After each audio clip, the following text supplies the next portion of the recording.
నాలో నీవుండుటే నా ఆత్మీయ అనుభవమే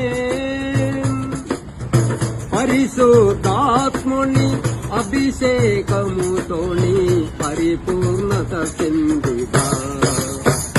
నీలో నేనుండుటే నాలో నీవుండుటే నా ఆత్మీయ అనుభవమే పరిశుద్ధాత్మతో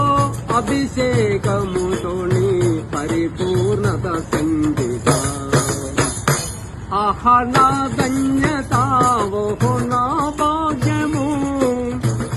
ఏమని వివరింతునో ఏమని వివరింతునో ఆహా నా ధన్యత ఓహో నా భాగ్యము ఏమని వివరింతునో ఏమని వివరింతునో నేనెందుకని నీ సత్తుగా మారితేనే యేసయ్యా నీ రక్తముచే కడిగబడినందున యేసయ్యా నీ రక్తముచే కడిగబడినందున నీ